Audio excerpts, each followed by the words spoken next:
Mga kalakbay, nasa Baguio City pala ako ngayon. So, ipapakita ko yung room na natulugan ko dito sa Baguio. So, tara, panoorin natin. Ito yung Takay Lodge, mga kalakbay.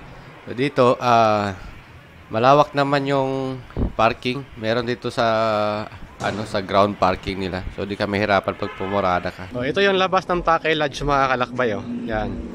Ito yun, makikita yan sa road, sa highway. Sa kalsada pala kasi dito main highway. So yan yung labas ng Takay Lodge.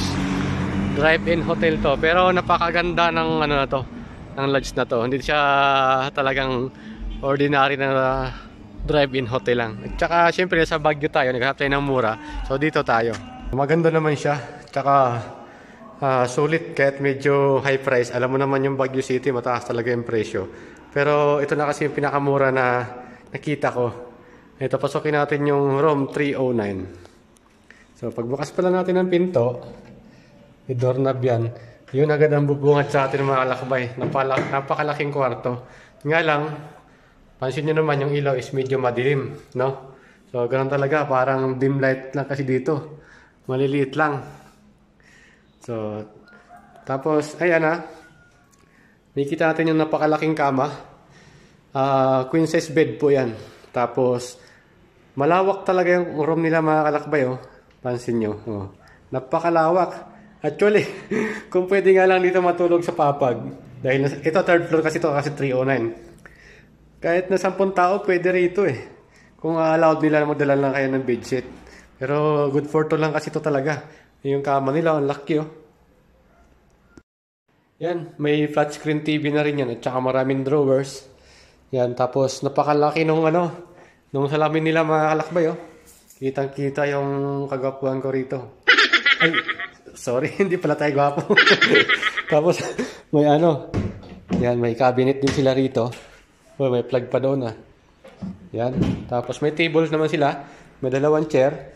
Tapos, ayun, magkabilang side sa kama nila is meron ding lagay ng cellphone o anong gamit na importante na hindi mahiwalay sa tabi mo is dito mo ilalagay. Yun.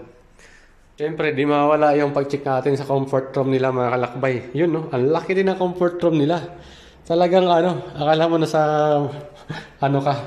malaking bahay. So yan, ay naka-switch na pala. So yan, may salamin dito din malaki para makita yung kagwapuhan ko. Ay, mali. Lagi ako nagkakamali dyan Faucet, check. Yan natin kung barado ba. Wait lang. So, di naman. Tapos, siyempre, nasa Baguio City tayo. Kailangan natin yung shower heater. Hindi ko pwedeng wala ito dahil malamig. Ang panahon dito. Ito, yung shower na may filter pa Pero double check natin kung gumagana yan. Ba't ayaw? So, ito yung gripo, gumana naman dito. Pero yung shower is ayaw, di ko ma-open di lang ako marunong mag-operate.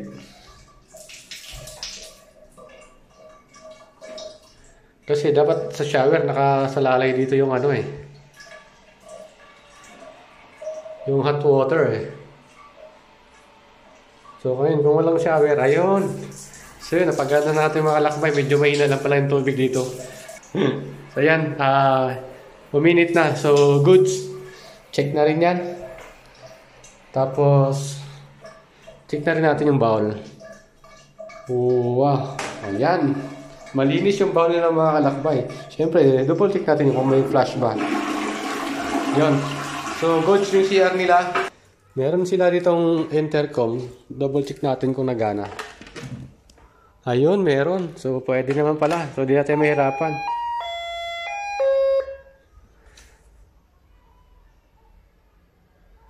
Tapos, ito, may mga meal sila, mga silog. Tsaka, yan. Kung gusto nyong umorder kasi medyo malayo ang naman sa bayan to. Wala kang ibibilhang pagkain. Meron naman silang niluluto. Sinaserve nila yan. Ayan, naka-cable TV pala sila mga kalakpay. So, goods na rin. Tapos, dito pala, naka-free wifi sila rito. So, di ka mahirapan sa internet dito. Tapos, ito naman yung mga condiments nila. Kompleto rin yan. Toothbrush, toothpaste, towel, sabon at saka shampoo. So sulit na to.